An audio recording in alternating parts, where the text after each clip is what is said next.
Hey, how's it going, everybody? This is Jake again. I want to give a follow-up video because I've been asked a few times before, to explain siding patterns that I have with my deck and the reasons. Um, and I figured I'd give you all some insight into that.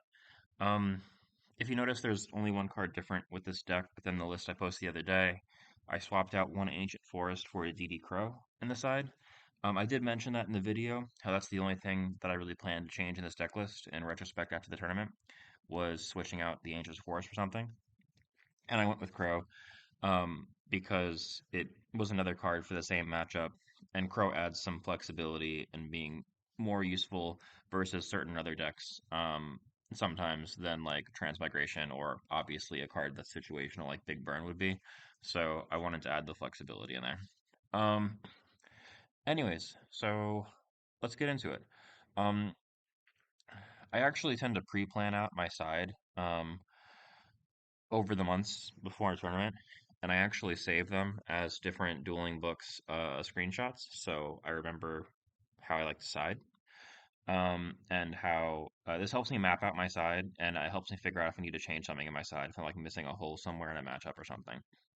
So let me get over really fast to Blackwings. Um, so the top is what I pull out of my deck when I side. The bottom is what I bring in. Um, so specifically for Blackwings, um, you see, I am pulling out one Retiari. That's because I'm swapping out the Retiari for Hoplomus. So I want to keep the GB count the same. And Hoplum and two Retiari is very unneeded in the Blackwing matchup, in my opinion. I mean, it's a fine card, but like you don't need to overly risk Shura running over Retiari. And a Hippopotamus will just win you free games randomly against Blackwings, so that's why it's in there. Um, we're pulling out Gores because I think I explained this in my previous video, but I tend to not like running Gores and Starlight Road in the main deck at the same time because if you draw those two together, it is the most awkward hand ever. You basically have two dead cards in your hand. Um, so I'm not that much of a fan of drawing those two together. I also just am not the biggest fan of Gores against Blackwings. Like it's fine against them, but they have way too many outs to that card, way more than I'd ever like. So we swapped that out for Road. Um, Chariot. I think one Chariot is all you need against Blackwings. It's a very love-hate card against that deck. It'll randomly blow them out because it blows out Blizzard and it blows out Kalute. The Gale thing's a little more less relevant, but Blizzard and Kalute are like the big blowouts that you can get with Chariot. Um, but they have just so many objectively big bodies that you need to always have an answer to those bodies, and a lot of them don't require monster effects to do anything that's threatening to you. Um, so I think one chariot is absolutely fine. If you draw it, you can recycle it. If you don't draw it, you're fine. So, but it'll cripple you if you double draw chariot against Blackwings. So we're not playing two of those both side. Um, Compulse, we're going down to one Compulse. Um, in a similar sense, it's fine against Blackwings. You can change stuff to protect your guys, like back row. You can randomly add a Blackwing synchro. But like, as a lot of you probably know, when you're playing against Blackwings, um, as long as you're playing like a deck with heavy removal, like this deck, um, you tend to they tend to not be able to synchro a lot. They tend to be more minimalistic, a good Blackwing player, and they tend to just go for value plays like Sirocco swing, Shura pump swing over your guys and not overcommit to the board. And even if they do get the extra guy, like if Shura goes over a guy and special summons a guy, if they have like an Icarus, a lot of times they won't synchro. They'll just set the Icarus and pass and everything. So like you don't tend to need like the compulse out to a synchro doesn't come up as often as I'd like. The main chance it comes up is against Blizzard. Um, but besides Blizzard, it tends to not come up. And I'd rather run a live card than running both compulses because again, that's another card in this matchup. I just don't want to double draw the card in the matchup, and that's really what it comes down to. Um, Call of the Haunted, great card, but Oppression is going to be a two of post side for them, so we don't need Call of the Haunted in the deck. It's just another card that's dead to Oppression. And also because it leaves the Call of the Haunted tends to stay on the field in GBs like almost the entire game because after you tag, the call stays. And that makes it harder for you to play around Icarus because you'll always have at least two things on the field if you're sending the monster. So, like, obviously they don't ideally want to Icarus the call, but like, they will if they need to, if they get rid of the monster. I'd rather force them to have to minus two, though, and Icarus their own back row if they want to answer the monster. So, um, and then Dust Shoot. Dust Shoot's okay versus Blackwings. Obviously, it can win you the game. That's what Dust Shoot does going first. But the deck tends to have a reasonably high back row count. So I don't love the card into the deck. And it's such a close matchup that I don't like even affording to draw it late in late game scenarios because you could just lose the game. And the matchup is so close. So I'd rather not have the Dust Shoot in post board. Um, so, cards we're bringing in. Um, we're bringing in, um, we're bringing in the Hoplomus. We're bringing in a Deity Assailant. I really like this against Blackwings, especially if they see Hoplomus. Um, and if they see Hoplomus, they'll go like something bigger, like Armling, and swing at your guy, and you'll blow them out. It's a Deity Assailant. It's a pretty safe play versus Blackwings. So they have to do something to answer this thing. And Trap Hole, this card's like a godsend versus Blackwings. It's just literally more bottomlesses against the deck for the most part. So we bring in all of those. And then Starlight Road. Um, One other thing I forgot to do here, because clearly I missed this while drafting out my side, is I side out Legacy of Yada, like I told in the video, anytime I side in DD Assailant. So I am definitely spacing out on why I forgot to put this in this screenshot earlier, but so be it. So I would most likely either bring in one more card versus Blackwings, or just not pull out like like probably the Compulse is probably what I'd not worry about putting out, but it would be the Compulse or the Dust Shoot that I'd not take out instead of this. Because as I explained before, anytime I side out, anytime I'm bringing in more normal summons than I'm taking out, I side out Yada to compensate. Um, because effectively it's making my deck like one card more. Like if I'm adding a higher monster ratio to my deck of normal summons, I want to compensate by taking out draw cards. Um, so yeah. Anyways, let's fix that. Sorry about that. All right. Quick example. Dragon Turbo. Some of these other matchups, it doesn't like. Um, it's a little more ambiguous and it depends on like what I see them side against me, right? This isn't like a Bible by any means, but it's like a baseline I tend to use. So in Dragon Turbo, it's pretty straightforward. I'm siding in things that are messing with their grave. Um, Transmigration, Crow, so we can stop like Avarice and certain good Red Eyes targets from grave. Starlight Road because they're very much an OTK deck. Chariot because I mean if they go and use the draw card that pitches the uh pitches Whitestone. When they activate Whitestone, a lot of the times because they're trying to like draw like a really good hand, draw, get triggers. Like I'll totally just chariot the Whitestone to prevent the search.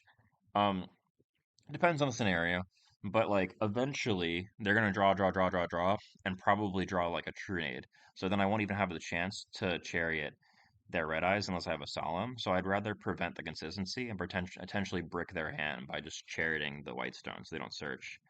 And then Secutor, any GB player knows this card is godly versus this deck.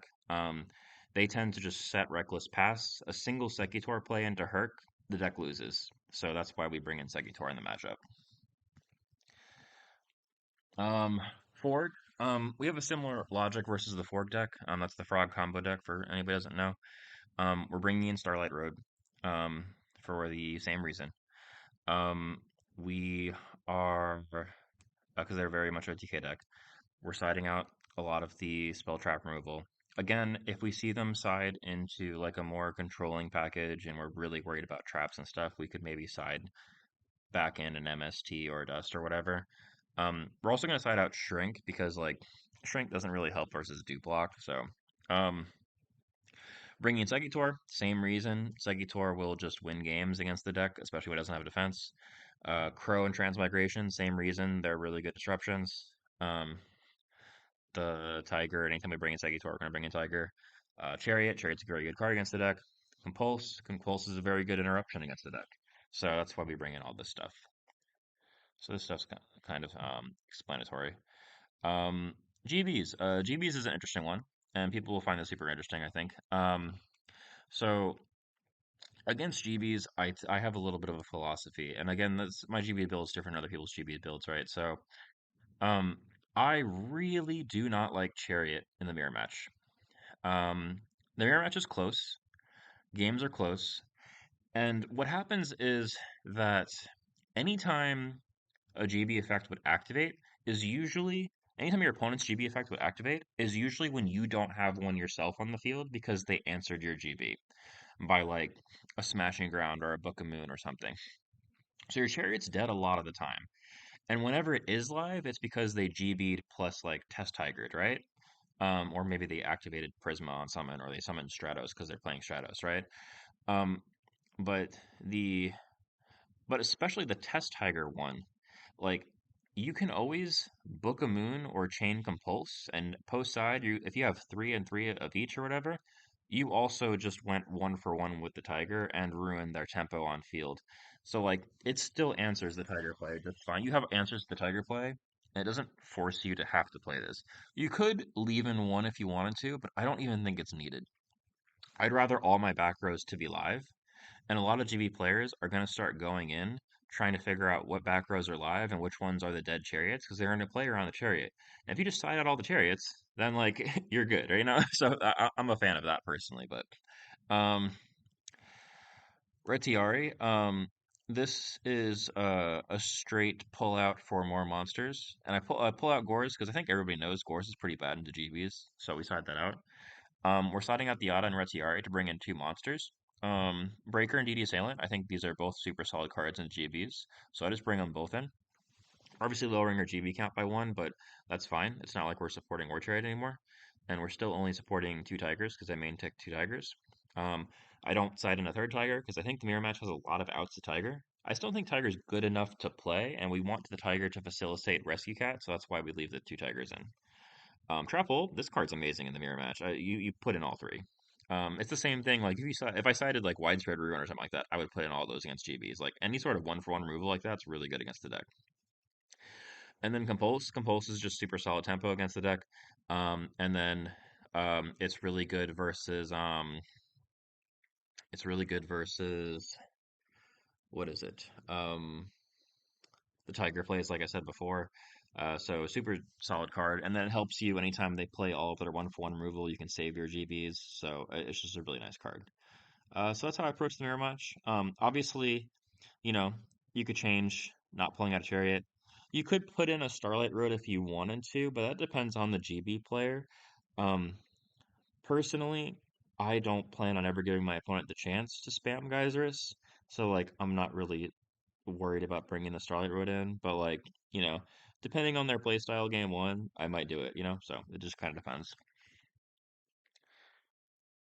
Gigavise. So, this deck, I don't like heavy much against the deck, but all the other chainable spell traps are really good. Don't love Deep Prison versus this deck, because when Deep Prison's live, it's usually like full board with Titanial on the field, so I'd rather just not. Um, Dust Shoot can be backbreaking against the deck, but it does miss a lot. So right now, I'm not siding it in. There is an option though, if you're like going first post side, maybe you swap out one of these cards for Dust Shoot, but and then I side out Yada, same logic. Anytime I bring in a monster, I side out the Yada.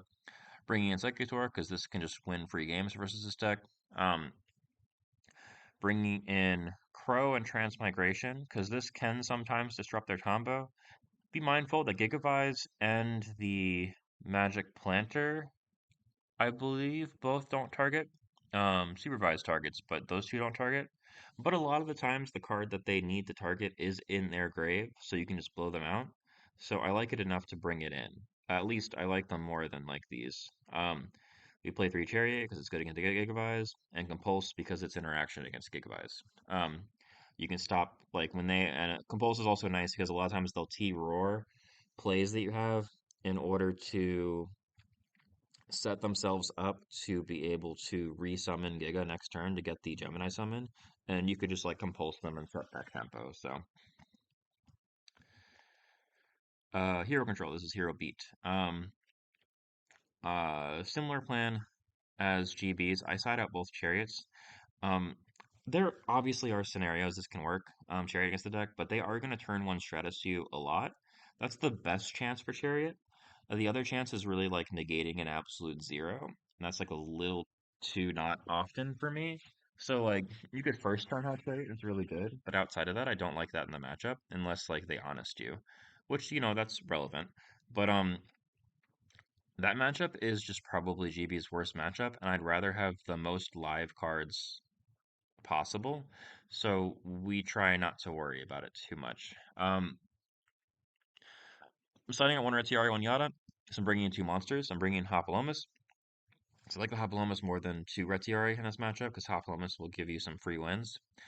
And DD Assailant is just a solid bet of a monster to put on the field versus the deck. We pull out Call of the Haunted because this is a deck that can side oppression. They don't always side oppression. They sometimes go with skill drain instead. But I'd rather not chance it. So we're gonna take out the Call of the Haunted. We're gonna take out the Trap Dust Shoe because they tend to have a low hand count. They set a lot of back rows. Um, we put in two trap holes. I think three is a lot versus the deck. But I think two's fine. Um, Compulse because you can compulse your own monster when they go to target with a Gemini Spark and prevent them from drawing a card. And also you can compulse to out of absolute zero. And DD Crow, I specifically like DD Crow because there's two reasons. Like obviously you could sometimes blow out a Miracle Fusion with this, depending on how many hero or water targets they have engraved, right? But more importantly, a card that's like super backbreaking versus GBs is Hero Blast. And Hero Blast targets a hero in their graveyard and then adds it to their hand and then kills based on the attack of the hero. So if they Hero Blast, you can just chain Crow on the target and you blow out the card. So I really like that it has two purposes in the deck, stopping Hero Blast and potentially stopping Miracle Fusion. That's enough for me to bring in the Crow, I think. So, um, Hero Frog. Um, Different deck, obviously. We're siding out some of the Tail Trap removal. I left in MST because like there's Feature Fusion and every now and then there's traps, but I don't think you need a ton of traps versus the deck. Sided out Shrink because this doesn't out dupe block, and Shrink isn't that great into Absolute Zero either. And we're siding in Yada because we're bringing in a monster. We're bringing in the Segitor because it doesn't play my back row. Crow and Transmigration I like versus the deck because it's frogs. And Chariot and Compulse are great against the deck as well. Lightsworn, this is an ever-changing side, and I think this is super based on the type of Lightsworn you're playing too. I haven't really gone too much in depth in like my mapping on like which variant of Lightsworn you're playing, because like there's standard Lightsworn, there's Arcus Control, there's Twilight, there's Christia Swarm, and I'd argue that there's like you probably want to change your plan up a little for each one, but you do have an objectively really good matchup into Lightsworn as a baseline, so I haven't like too stressed on it. The only reason there's so many cards I'm siding in because we just happen to have so many good cards in our side deck for Lightsworn, so that's why we're bringing them in. Siding out all these because Shrink is because honest. Um, Compulse because I'd rather just have like in general like one for ones to out their stuff, taking out the spell trap removal. Um, and we're taking out the Yada, putting in Zegitor, putting in Crow, um, putting in Chariot, putting in the Trap Holes because it stops their summons, putting in Road. We're putting in the one Ancient Forest because it stops the Raikou, and then also if they play Hamster, it stops Hamster. So I think it's pretty straightforward. Machina, this is a super tiny side. I think Machina is a pretty good matchup for GBs, and you have a lot of flexible cards in your side deck. You can side in more things if you want. I tend to feel like I don't need a lot versus Machina, but also it depends on the build. So like a lot of Machinas, I think the most standard is they have the Hamster Raikou package in there. And when I see that, I bring in the Ancient Forest. And then the Yada in general, I tend to really like swapping for DD Assailant, um, because the fortress can just run it over. There is an argument that you could bring out like one Retziari or something, um, for Hoplomus if you want to defend the gear frame. But a lot of times gear frame summoned, it's followed up by a fortress the same turn, so like it's debatable. And also it's really nice always having Retziari access to banish the fortress. The other thing is you could argue bringing in third Tiger here. It really depends on the Machina build. I think standard Machina this day does run a pretty hefty trap lineup, so I don't love Segitor, but like Tiger isn't bad though into the deck necessarily. It just depends on the play and what the field looks like. So it's tricky. You could bring in Tiger. There's just not a lot that I like love to take out versus the matchup. I think there's a lot of just good things in the deck. Like you could bring in Chariot, you could bring in Tiger. There's just not always things I actually want to pull out. So it kind of just depends on how the deck looks. I will evaluate pulling more stuff out, but I think objectively it's like a really favored matchup, so I'm not like overly stressed. These are just two cards that I usually like to see in per post side, like for sure. And Vayu Turbo. So this is the last one I have a plan on here for. As you can see, I pull out the Rescue Cat package in this. You might have heard a lot of GB players in the forums talk about this before. If not, I'll explain it. But there's two things, right? Or three things technically. So they're gonna have double oppression, right? So it sucks anytime you draw a Rescue Cat or Tiger, or you have multiples of any of those in your hand, and you're stuck against a Royal Oppression. Um, but that's not just it. So there isn't a lot of good cat plays against the deck. There's one, which I like because of double Sam Knight. Um, double Sam Knight to get around like a Necro Gardener and get two attacks in. But besides that, like you can't Murmillo a face down. You can Murmillo like a Vayu summon, but then like they need to have like no back row to back it up. Um, Bestiari is like a blind Bestiari snipe into a back row. Um, Laquari, like just tagging to Laquari off of a Tiger is not something you want to do. Um, Darius requires setup, and you're not playing Prisma. You could Tiger for a quest for card advantage is probably the best Tiger play, and you usually don't want a Tiger for a Sekitor. It could blow them out. It's sometimes worth it, but like you'd prefer to just Sekitor off of an attack. So I don't love the Tiger plays that exist in this matchup, especially since it's a deck that, because of the back row package, um, I don't side in Sekitor. So there's even less optimal Tiger plays. And then on top of that, all of the Vayu builds I've seen um, are at least on one deck dev. Like some of them, for example, the one that Rob topped with the other week, I believe he top eighted with he main decked three deck devs. And if you had any sort of inkling as a Vayu player that deck dev might blow out GBs, like you had a really good one, a game one versus GBs deck dev, or you just think it's really good in GBs, then or you keep some number of them in, right? Um, I just want to lower my chances of getting deck dev'd here. Um, so as you can see, there's two deck dev targets going in, but at least this one could be chained to deck dev, and three going out, so that's nice. So there's multiple reasons personally. Um, Outside of that, pulling out Yada, bringing in two monsters. We have a normal summon here, and then a Yada. Um, bringing out Call because oppression, does shoot because they tend to have a pretty big back row, but again, it's pretty all right. Probably keeping it in if you're going first, it's an option. And two Book of Moons because they have a lot of set guys. Or some of their big guys actually have like decent butts. Like Armed Wing doesn't. You can run over Armed Wing, but any higher Blackwing synchro tends to have like a bigger butt. So I don't love Book of Moon. It's fine. So like I keep in one, but like I'd rather have some of these other cards in. Inside, we're bringing in Breaker. Breaker is great into this matchup because if they go Raikou like set Raikou set pass or whatever, you just blow out their entire field. Um, I like Hoplomus enough as basically to keep the GB count because I'm siding out Cat, but also Hoplomus because the deck's going to side in Sidras against you. I really do like Hoplomus in general, and then also it's just pretty good into like the normal summon Siroccos and swings, right? So, um, Crow, Big Burn, and Transmigration all for their graveyard hate. Ancient Forest, great into this deck. Chariot, great into this deck. Compulse, great into this deck. So yeah, that's basically all my reasoning, guys. If you have any questions, feel free to reach out. But I hope this video was informative and you liked it. And yeah, I'll answer any questions in the comment. Besides that, everybody have a good one.